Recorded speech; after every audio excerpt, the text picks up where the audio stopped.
Assalamualaikum warahmatullahi wabarakatuh. Perkenalkan, nama saya Dian Paridanung dengan NIM 23140104 dari Universitas Indonesia Timur, Fakultas Ilmu Komputer, Program Studi Teknik Informatika.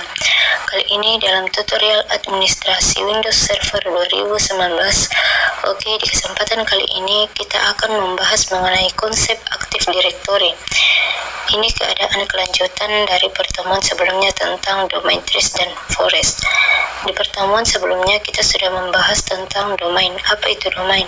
Domain yaitu sebuah wilayah tutorial atau wilayah kedaulatan sebuah organisasi, perusahaan, atau bisa juga negara, teknologinya seperti itu. Di dalam yang namanya domain, di dalam yang namanya struktur domain, ada yang namanya Active Directory. Active Directory adalah sebuah directory service yang menjadi pusat manajemen user, komputer, dan beberapa objek yang ada di dalam satu jaringan, di mana fungsi utama dari domain controller ini, contohnya untuk mengautentikasi, membutuhkan otoritas dari pengguna, dari user, termasuk komputer-komputer maupun perangkat-perangkat yang ada dalam satu jaringan di dalam sebuah Windows domain.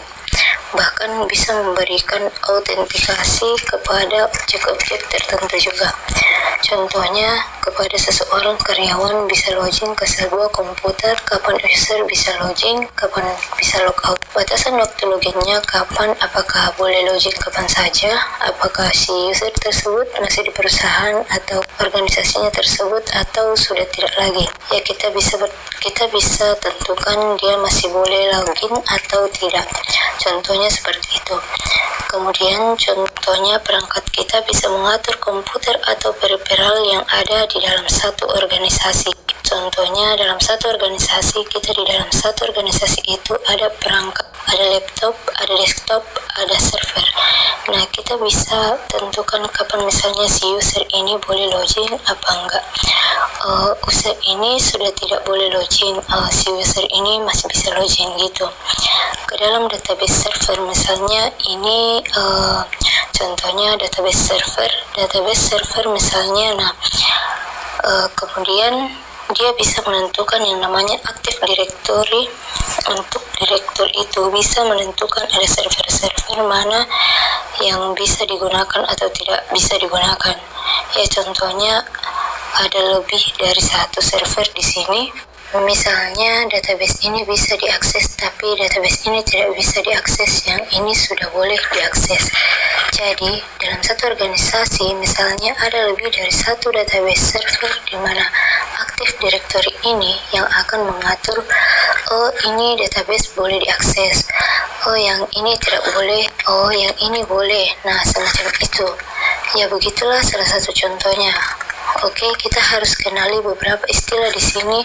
Ada namanya AD. AD adalah Active Directory, kemudian ADDS, Active Directory Domain Service. Ini cuma singkatan saja ya. Directory yang sedang kita bahas ini ADDS, Active Directory Domain Service. Jadi sebuah jasa layanan Active Directory di dalam domain controller.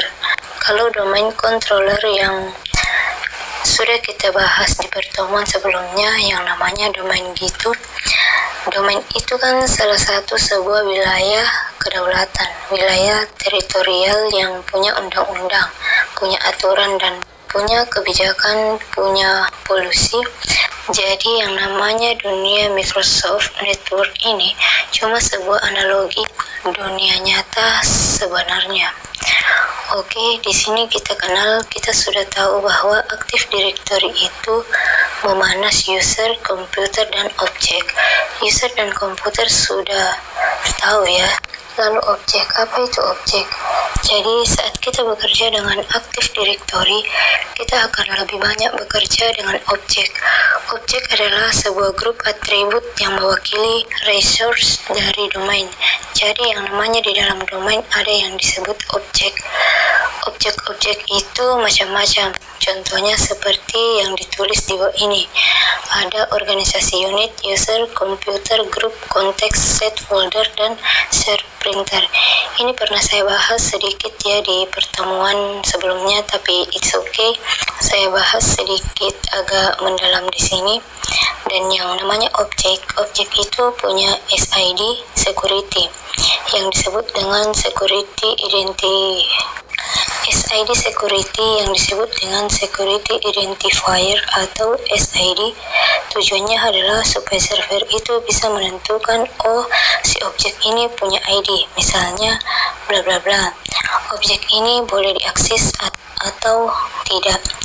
SID itu ibaratnya kalau dimanusiakan itu nomor KTP lah, nomor induk kependudukan yang setiap orang punya nomor induk kependudukan, dan setiap orang itu tidak punya nomor induk kependidikan atau NIK yang sama di satu negara kecuali kalau terjadi manipulasi.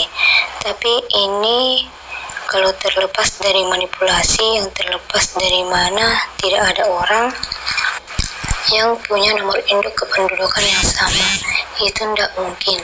Ibarat DNA lah, atau sidik jari orang nggak punya sidik jari yang sama dengan struktur DNA yang sama tiap manusia. Dan itu fungsinya SID adalah untuk memudahkan untuk memanage kapan sebuah objek itu punya akses tertentu, bisa diakses kapan punya akses dan bagaimana. Oke, objek. Apa itu objek? Objek itu seperti yang ada ditulis di bawah ini. Contohnya OU atau Organization Unit. OU adalah sebuah objek yang bisa berisi objek lainnya di satu domain yang sama, dan Organization Unit itu bisa berisi user, akun, komputer, dan grup. Dan yang you will also link group policy object to NU, dan yang namanya OU itu bisa dihubungkan ke grup polisi. Polisi itu apa? Nah, grup polisi itu sebuah aturan tertentu di dalam sebuah grup yang ada di Microsoft Network. Nanti kita bahas tentang grup di bawah ini. Oke, user kita sudah tahu, yaitu pengguna komputer itu perangkat hardware. Kita sudah bahas tadi. Grup. Nah, grup adalah sebuah kelompok tertentu.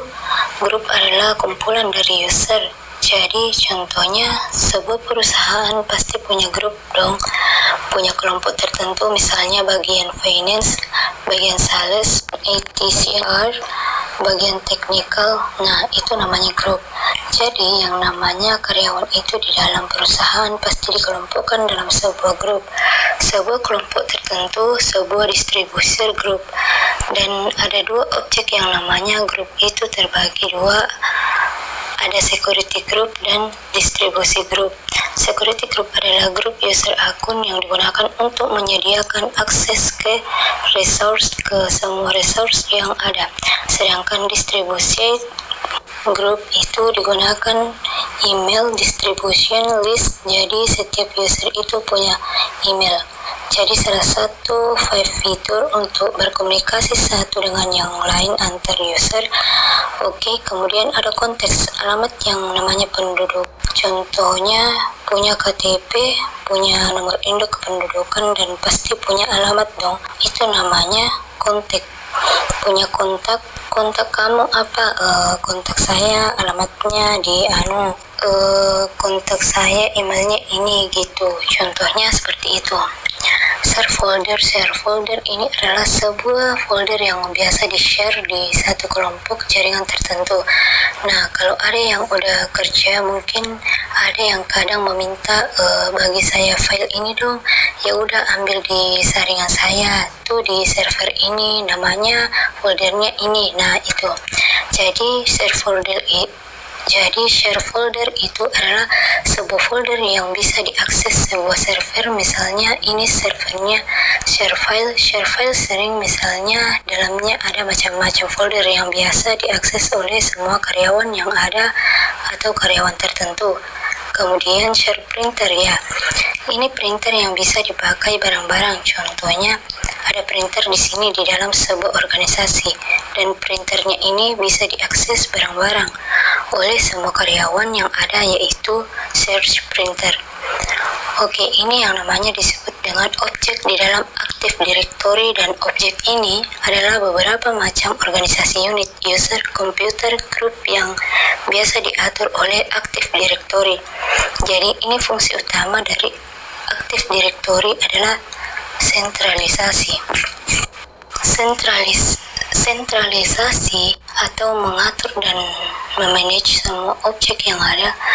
Oke, sekarang saya coba rangkum dari pertemuan sebelumnya mengenai dormitories dan forage, dan pertemuan yang sekarang mengenai Active Directory. Oke, forest yang dimaksud dengan forest adalah satu kelompok domain. Satu forest berisi satu domain, contohnya seperti ini. Nah, forest ini lingkungan seperti lingkaran yang saya buat ini, meskipun tidak seperti lingkaran. Oke, jadi ini disebut dengan forest.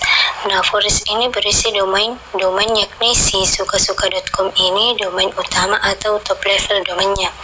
Lalu ada yang namanya subdomain. Subdomain ya contohnya kayak sales sukasuka.com ini sama Pinansi sukasuka.com ini yang disebut dengan subdomain. Oke, tree. Domain tree yang seperti segitiga ini satu tree satu domain. Ini satu tree juga satu domain atau satu subdomain. Contohnya di bawah ini. Terus antara tree ini terhubung dengan yang namanya trans relationship. Trans relationship ini adalah kepercayaan. Relationship itu hubungannya kepercayaan beberapa dapat si finance, atau hubungan kepercayaan seberapa dapat si finance dan sales ini dipercaya oleh induknya. Itu namanya trans relationship. Oke, di dalam domain tree ada yang namanya Active Directory. Active Directory ini sebuah service yang dijalankan di dalam satu forage, satu domain ini secara keseluruhan untuk diterapkan ke satu forest tersebut. Satu domain tersebut itu namanya Active Directory. Dan detail dari bawah aktif dan aktif dari ini mengatur yang namanya user, group, dan objek seperti yang sudah kita bahas tadi. Terus objek itu apa saja? Objek itu organization unit atau yang disebut dengan OU. Lalu juga para user penggunaannya, para grupnya, grup-grup dari user, kemudian komputer perangkatnya, by server, database server maupun client komputer. Kemudian ada kontak. Kontak ini nanti kita bahas kalau kita sudah praktek Active Directory itu seperti apa ya. Kontak ini ya kontaknya dari masing-masing user. Kemudian set folder dan printer. Ini yang ada di dalam server printer ini bisa ada search folder atau ada perangkat printer lagi. Misalnya yang terhubung di dalam satu domain ini yang bisa dipakai bersama-sama. Oke, berarti di kesempatan kali ini kita sudah bahas mengenai konsep Active Directory. Ini adalah lanjutan dari pembelajaran kita sebelumnya, termasuk kita sudah rangkum dari pertemuan sebelumnya juga mengenai konsep domain trace folder dengan konsep Active Directory. Oke, video kali ini kurang dan lebihnya mohon dimaafkan. Saya ucapkan terima kasih.